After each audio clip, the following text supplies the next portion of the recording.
Chum, chum, chum. Bum, bum, bum, bum, bum. Do, do, do, bum, bum, bum, bum, bum. Do, do, do, bum, bum, bum, bum. Welcome to the first in a long series of videos where my goal will be to simply show you how to get away with playing more fun cards in your decks, as well as some important fundamentals that go into being able to pull it off. Thank you.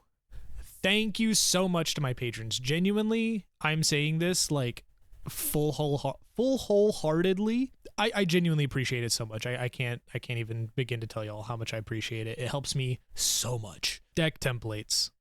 The epitome of double-edged swords in Commander. While these templates can be helpful in providing general numbers for your decks, like running 10 to 12 pieces of card draw, 10 to 12 pieces of removal, these templates are best viewed as training wheels. Once you've mastered template deck building and set out to learn more complex deck building, something that you'll notice is all of the videos are just how to tweak your deck, how to tune your deck, how to make your deck stronger. And while that is totally fine, you can do that. This is Commander. It's the only format where you can get away with running cards like this. So my job is going to be to equip you with the tools to play your fun cards, and without having to face the in-game backlash of running more fun than optimal card choices outside of brackets 1 and 2. First things first, we got to backtrack a bit and break down some of the deck building basics. Chapter 1, the spectrum of proactivity and reactivity. An important aspect to deck building is the balance of proactive cards, reactive cards, and more importantly, how to tell where a card falls on the spectrum of the two. Mono red goblins is more often than not the epitome of proactivity. The goal is to go fast and hit hard. Mono red can be reactive in ways, but a heavily proactive playstyle is supported by its card pool. Mono green Stompy is another famously non-reactive strategy. The mentality of hit first, ask questions later was pioneered by Brian Kibler in Ye Olde Magic Standard, and the idea still holds in Commander today. Reactivity is what it sounds like.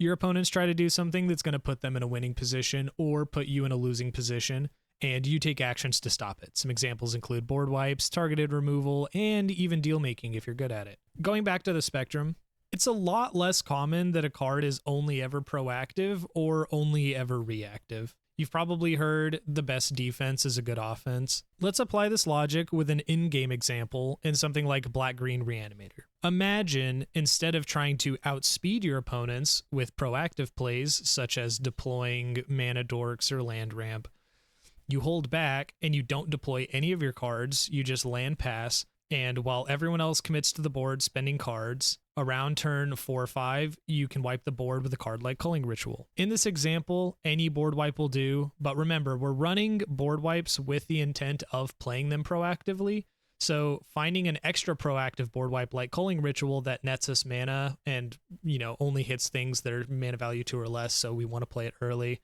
are definitely ideal. Now, you can play whatever you are already going to play, but you've gained a significant card advantage over the table. But Sterile Sauce. Land ramp is so good. How am I supposed to do anything to deal with the land ramp? Well, it hurts me to say, but that is the point of land ramp. There's not really a whole lot you can do about it. Chapter 2. I was going to make a graph for this section, but it's... fuck. My mouth's all watery from my white monster.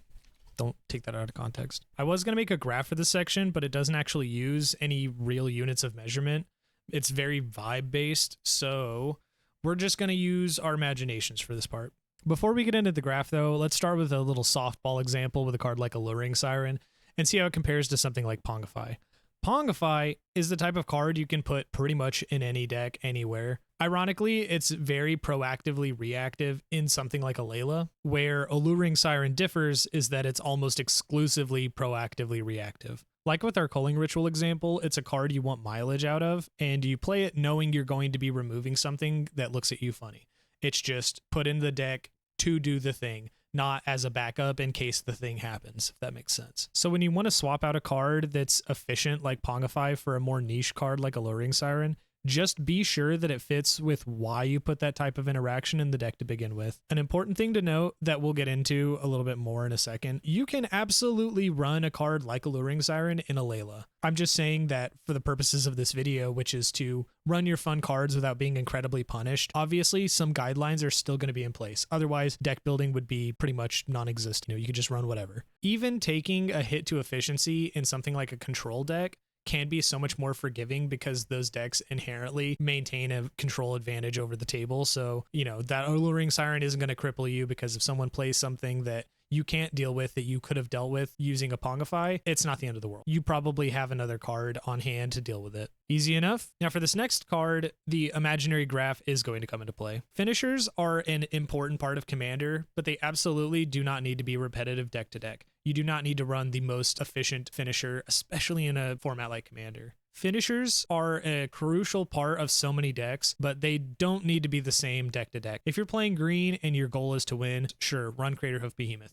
But with the amount of cards that you have access to in Commander, you just don't need to do that. And I'm sure more than enough of you are just already tired of Craterhoof. For me, the less repetitive finishers are, the better. So if I have 2 Rakdos decks and both of them can run either of these cards, I'm just going to put one in one deck and one in the other deck. I'm not going to put both in both decks. You know what I mean? Godsire is a perfect example of a finisher that is more fun than efficient, and I think it unjustifiably gets cut from decks for that exact reason. When you hold Godsire next to a card like Craterhoof Behemoth, it becomes apparent very quickly with them having the same mana cost that one is clearly going to have an advantage over the other when you're deck building. But as with the point of the video, it's not going to be a downgrade, it's just going to be a side grade. And now you finally get to see the all-important invisible graph.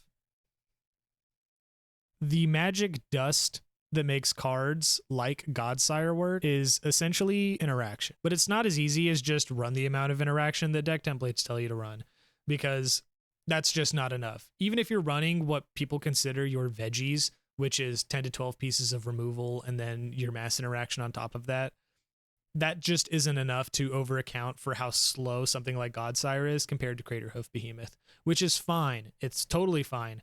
We just have to build around that, and deck templates aren't going to get us there. I tried to come up with a master equation for this, but truly there are just too many variables in Commander to try to account for. There's no, plug in these numbers and then this is how much interaction you run if your opponents are doing these things. It's just not feasible.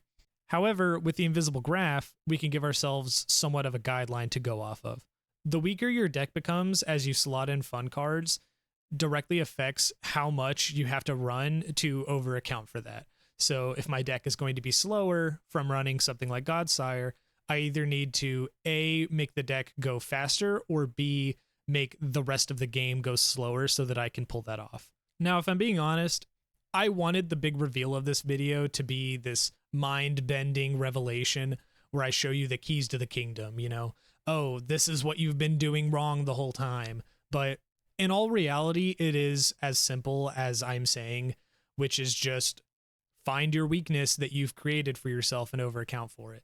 And while that's an unfortunately simple answer, I do think it gives some comfort to the idea that it's not that complicated.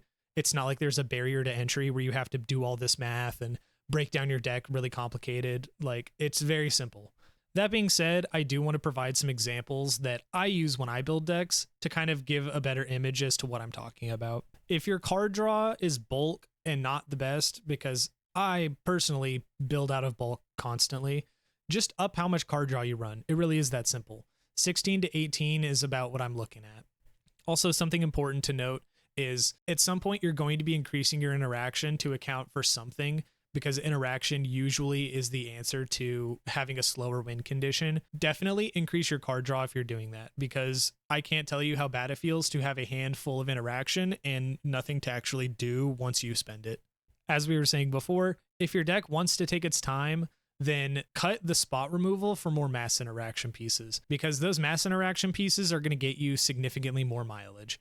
And you might be thinking, just run more ramp. You can run more ramp. but that depends on what your win condition looks like. If it's something like Godsire where you're wanting to buy multiple turns to untap Godsire, assuming you're not, comboing with it and untapping and tapping it, you do just need raw turns, and ramp isn't going to get you that because your opponents are still going to be doing the things that they're planning on doing. A place I would advise the answer just being run more ramp is if your deck just has a generally higher CMC because you're playing lower power cards. Just remember, anytime you're adding more of something that's reactive to your deck, add more card draw. Anytime reactivity increases in your deck, the proactivity has to increase just as much, because otherwise you're going to have a handful of reactive cards and you're not actually going to be pushing your game plan. Depending on the deck, that can be a good thing. Don't get me wrong. Like how we were talking about with the Layla, proactively reactive cards, that's entirely a thing. But again, that comes down to when you put them in the deck, keep in mind what you're putting them in there for. If you are building around your commander is your centerpiece, the thing that is keeping your deck going, run protection pieces. And specifically with your win condition, the big benefit to running Craterhoof Behemoth over Godsire is Craterhoof, you probably just play it that turn and win. There's not a huge window of failure. But if you're playing Godsire and you want it to stick around for multiple turns to get the full value out of it, it's going to be susceptible to removal. Those are turns people have to draw more cards, remove it, untap, it's going to be something you need to keep an eye out for. Protection spells are crucial in a situation like that. They are mandatory.